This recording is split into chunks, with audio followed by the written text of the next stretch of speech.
Madam Speaker, it is my pleasure to yield 5 minutes to the distinguished gentlelady from the U.S. Virgin Islands, Ms. Christensen, who currently is the chairlady of our Subcommittee of Insular Affairs of the House Resources Committee.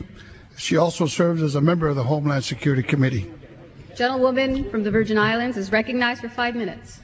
I thank the gentleman for yielding. Madam Speaker, I come to the floor of this House today wearing my American Legion auxiliary pin, as I do every day, to honor the men and women of our armed forces who have served and continue to give the highest service to this country, even today in Afghanistan, Iraq, and around the world. And I rise as a proud American and the representative of the more than 120,000 people of the United States Virgin Islands who love this country and desire nothing more than it be the strongest and best it can be, in support of Concurrent Resolution 63, which expresses our strong support for the members of the U.S. Armed Forces for their honorable and brave service in Iraq, but just as forcefully and clearly state our disapproval of the decision of the President to deploy the over 20,000 additional troops. I don't take this position lightly, as we currently have over 100 members of the Virgin Islands National Guard serving in that theater today, and having recently lost 2 members of the Guard as well as 4 other soldiers who preceded them. However, Madam Speaker, as the sole representative of the people of the U.S. Virgin Islands in the Congress, Americans who have fought and died in every war and conflict from the Revolutionary War to this, and yet cannot vote for the Commander-in-Chief, I consider it my solemn duty to express their views on this, the most pressing and important issue facing our country. Madam Speaker, our fellow Americans spoke loud and clear last November, expressing a desire for a change in direction in Iraq, and by more than 2-to-1 margin, they presently oppose the President's plan. It is important then, Madam Speaker, that we engage in this important debate today. The American people are demanding that we do so. Far from second-guessing the President's strategy and undermining our troops as the White House charges, we are fulfilling our constitutional role and doing the responsible thing. The last 4 years have demonstrated that the present course in Iraq is not the correct one, and it is time that we demand that the President listen to other experienced, expert, and responsible voices that are calling for another approach.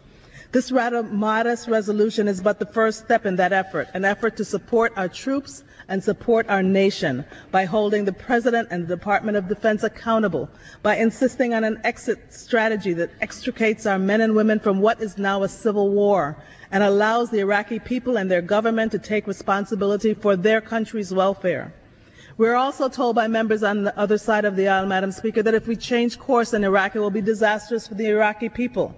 But the Iraqis themselves don't think so. Not only do polls show that 78% of Iraqis believe that American troops provoked more violence than they prevented, and that nearly 3/4 of Baghdad residents would feel safer if American forces left Iraq, but previous surges have indeed resulted in an escalation of violence, killing greater numbers of Americans as well as Iraqis.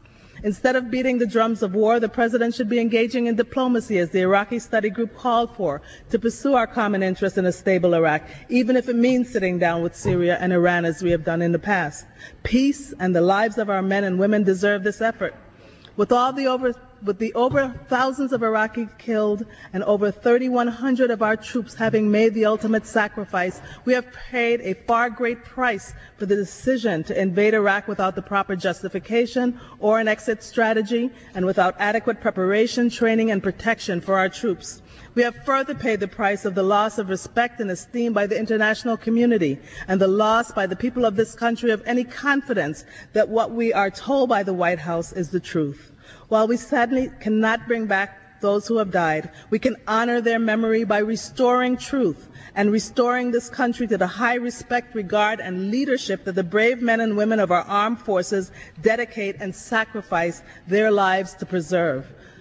House Concurrent Resolution 63 begins that restoration and repair. I urge my colleagues to adopt this resolution, and I yield back the balance of my time.